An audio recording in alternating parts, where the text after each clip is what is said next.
আজকে আমরা অটোক্যাডের break command নিয়ে আলোচনা করব। এটা সহজভাবে বোঝানোর চেষ্টা করব। মডিফাইতে ক্লিক করবেন। কোথায় ক্লিক করবেন?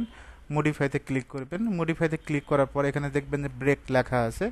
ব্রেকে ক্লিক করবেন। ক্লিক করার পর জাস্ট কোনো লাইনকে নির্দিষ্ট পরিমাণ কাটার জন্য জাস্ট এখানে একটা ক্লিক করবেন। এখানে আপনি যতটুকু পরিমাণ কাটতে চাচ্ছেন জাস্ট ক্লিক করবেন। অটোমেটিক সে পয়েন্টটা কিন্তু ব্রেক হয়ে যাবে, কেটে যাবে। এখন একই অবস্থায় যদি আমরা দেখেন এখানে একটা আর্টস কমান্ডের সাহায্যে আর এখানে একটা লাইন নেওয়া হয়েছে। আমরা মডিফাইতে যাব। মডিফাই থেকে পরেরটা লেখা আছে দেখেন ব্রেক অ্যাট পয়েন্ট।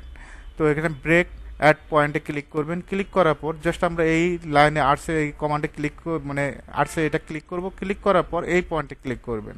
অটোমেটিকভাবে কিন্তু এটা আলাদা হয়ে যাবে। মুভ করে দিবেন, এম লেখে এন্টার, জাস্ট ক্লিক করবেন, মুভ হয়ে যাবে। এটা আলাদা আলাদা কোনো পয়েন্ট কাটার জন্য ব্রেক কমান্ডটা ইউজ করা হয়।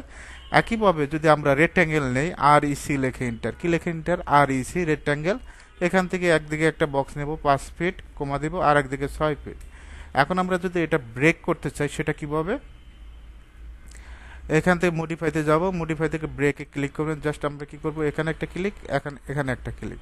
অটোমেটিক এখন যদি একইভাবে এই পাশে করতে চাই জাস্ট আমরা এখান থেকে ব্রেকে ক্লিক করব। ইন্টার দিলেও আসবে অটোমেটিকভাবে। Just click click. আশা করি এটা ক্লিয়ার। ব্রেক পয়েন্টের মাধ্যমে কাজ করতে পারবেন, ব্রেকের মাধ্যমে কাজ করতে পারবেন।